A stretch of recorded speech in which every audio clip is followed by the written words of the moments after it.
Hello, I am Adriana, and I'm going to share with you how to have meaningful recreation and leisure in your life, and tips and tricks on how to cultivate your moments.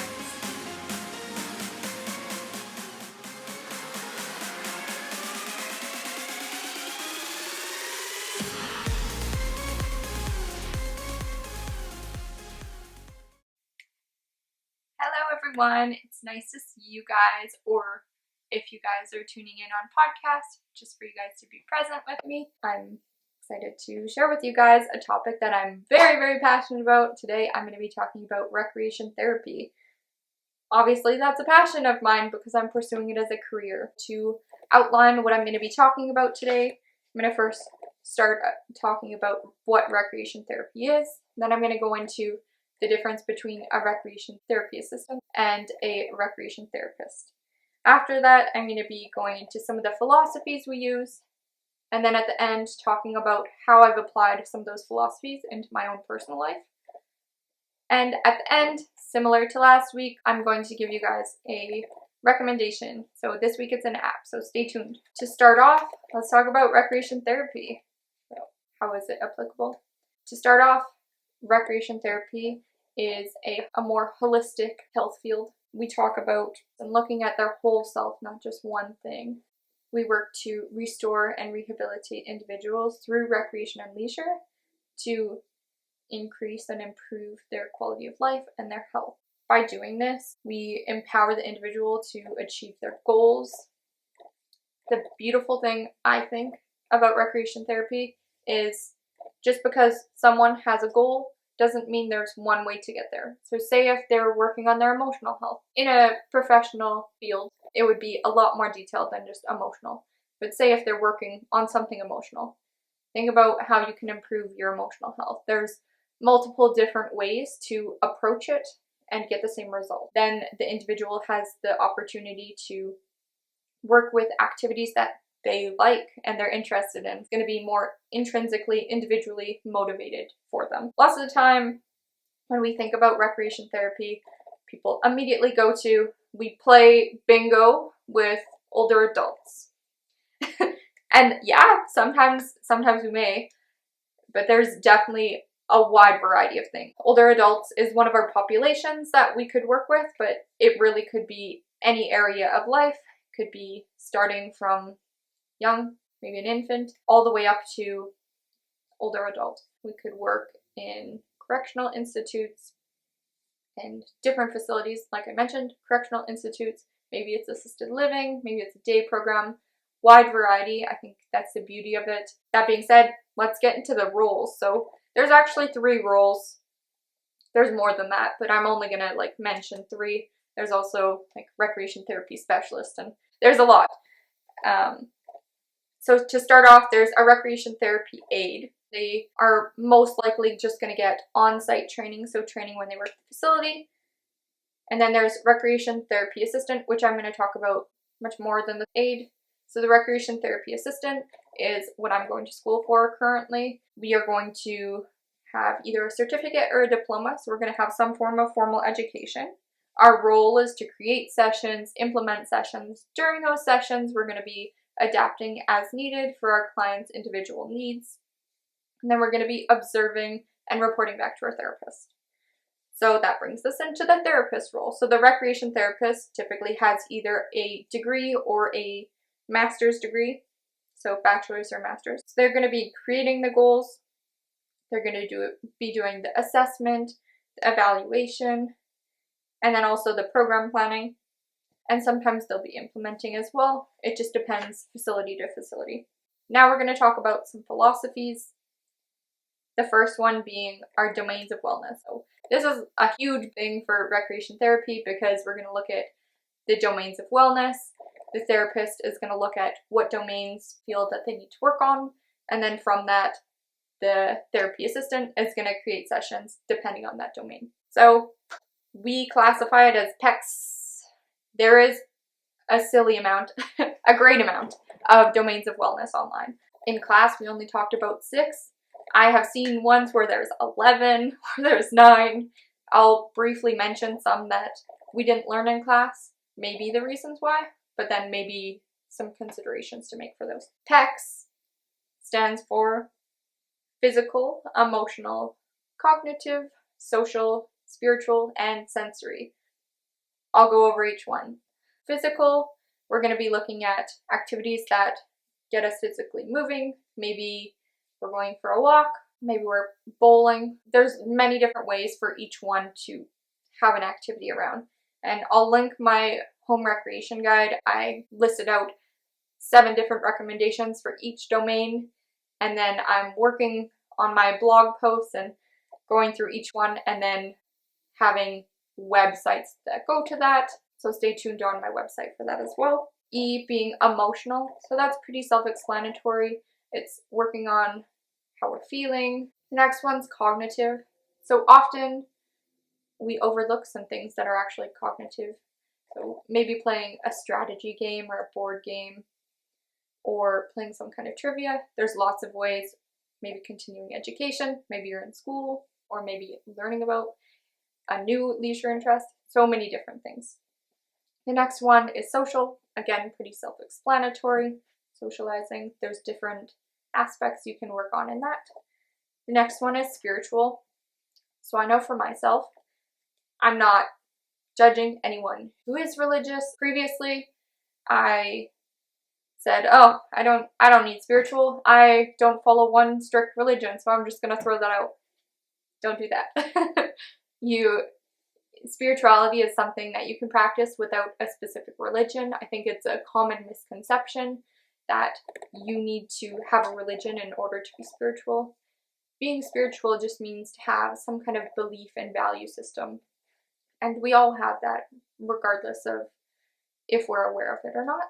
Spirituality, I actually just wrote a really good blog just talking about the difference between spirituality and religion, and then also talking about ways to practice spirituality that are in no sense related to religion. All of us, similar to recreation, have a different interest, have a different value. Same with spirituality and religion. Respecting the other person's views and respecting our own as well. The next one is sensory. So this is our senses. Our sight, our smell, the sounds we hear, the touch, the taste. Those are the 5 main ones. This one's an interesting one because senses are often something, depending on the senses, so say smell or feeling is something that is going to stay with us for a long time. Those are the 6 main ones that I learned in school. That being said, like I said, there's 11 if you're trying to find more. Some that we didn't talk about in school that I think are worth sharing are occupational and financial. So this would probably be more something for an occupational therapist.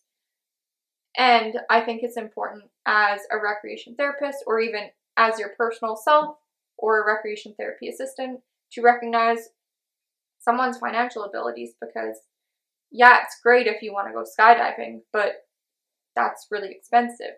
So maybe instead there's a different hobby that we can do that meets that person's budget and your own budget. Next, we're going to talk about being client-centered and looking at the individual as a unique being, having feelings, thoughts, opinions, and activities that are their own interests. So being client-centered is a big philosophy in recreation therapy. We're constantly working on stuff that is best for our clients, something that they are interested in. I think this is beautiful. I've applied this in my own life by just whenever I'm talking to someone, being accepting and okay that we may have different opinions or different interests, and that, you know what, that's fulfilling to them. If that's what's fulfilling to them, that's great. The next thing is being strength-based. So I am so passionate about it. We learned about it in class and I was like, yes, this sounds amazing. I'm always going to be strength-based. Essentially, strength-based, when you think about it, say your grandmother or a friend or someone in your life has dementia. Now, often we get caught up in, well, I can't have a conversation with them now because whenever I ask them how they're doing, they don't know. Whenever I ask them what they ate for breakfast, they forget. And you get frustrated with them. Well, the thing is, that's being more going into a deficit approach, so seeing what all the things they can't do. Whereas a strength-based approach is focusing on the things they can do. So I recently did a ginormous crossword with clients with dementia, and let me tell you, they were way better than I was. They have so many beautiful strengths still. They could share their opinion. They still have their long-term memory often. So you could reminisce on a past memory. The thing is, when you're talking to anyone, sharing your strengths with them and focusing on their strengths instead of all the things that they may not be as strong in. So for myself, when I look at myself in a strength-based light, say if you're learning a new hobby and you're not the best at it, that's okay. When we start off as beginners, we're not going to be an expert the next day. Maybe we are, that's great, but for myself, I'm not. It's very trial and error. I, for the longest time, strongly disliked trying new things because I had a really big problem. I like to master things, and I've now tried to relearn how to become a beginner, and through a strength-based approach, recognizing what strengths I have, what many accomplishments I have made in order to continue to motivate me. One thing that I want to talk about that isn't necessarily related to recreation, it's just in a general term, we talk about person-first language. I think this is really important, and everyone can start using this language and be more accepting of those around us. Say if you are sad. Maybe someone says, "Oh, you're depressed." And now that is not at all person first language. I am a person first. So I'm Adriana and I have had depression. With that, you empower the individual by sharing that, you know what, you're a person first. This thing, maybe you have had depression, but it doesn't define you. And that is such a beautiful term. I'm so passionate about it, and I think all of us could benefit by using a more person-first language. So, after diving deep into lots of our different philosophies, what it is, now let's wrap it all up and talk about what the benefits of that is. How does any of this information apply to me? For myself, like I've mentioned throughout, I use these philosophies often on myself. So I try to stick to a very person-first language.